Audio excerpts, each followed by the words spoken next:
Now, when you're looking to buy a perfect home for the family, this is probably not your first pick.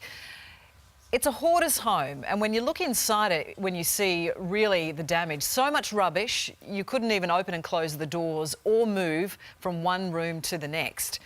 However, two Queensland brothers walked in, they saw potential and they have transformed it into this. A stunning, stylish home from what was really a derelict building. Rob and Andrew Gray from Grayer Construction join us now from what they've called the Water Tower House in Brisbane. Good morning, fellas. We should have signed you guys up for the block. Good morning, guys. Hey, guys. Thank you very much. So it looks incredible, the transformation. Tell us initially what it was like when you walked into this home, because from the outside you don't really get a real sense of what was going on behind the doors. Yeah, so basically Ben Wakely, our agent, said to us, guys, I have a house I know you're going to love. We were a bit sceptical, didn't know what to expect. We rocked up, basically couldn't even walk in the house. A lot of it was unseen when we purchased it. So a little bit of faith was there, but we had done it a few times before, so we were just looking at the final finished product, and yeah, we were glad we did in the end. Yeah, we basically signed a contract that afternoon, and by the end of the day it was ours.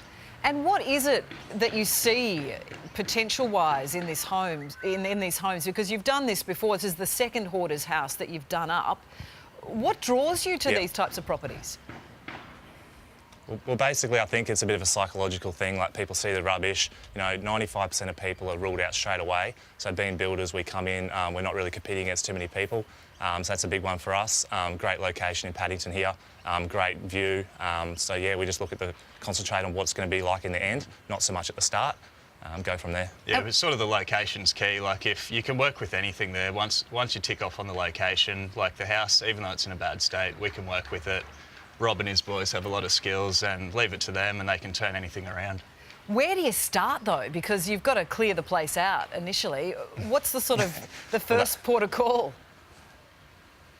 That's the hardest part, you know, trying to talk someone in to go in there and actually do the clean-up. That's a hard task, but, you know, there were some guys that were willing to do so, and the deal was, you know, if you find anything, you guys can have half. And funnily enough, they moved the first box and they found a full-size pool table in the middle of the living room underneath all the junk.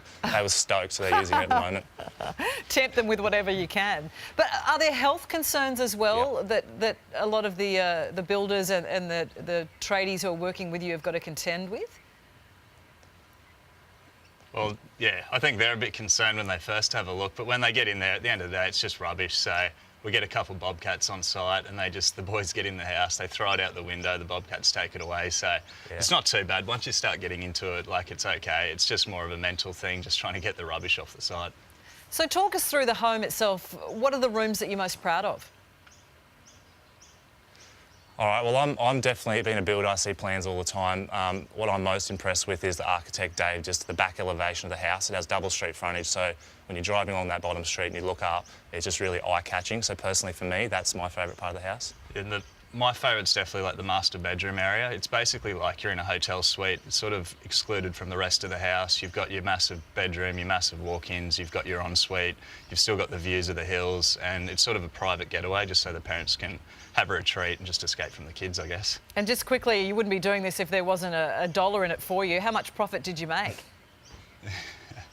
Oh, that's a big question, but you know, we bought it for $750,000. We did the build. We on-sold it for $2,050,000. A lot of people are asking what the build cost is, but we want to keep that to ourselves. But at the end of the day, we sold the house to an amazing couple. We really enjoyed doing it. So at the end of the day, we're really, really happy with the end result.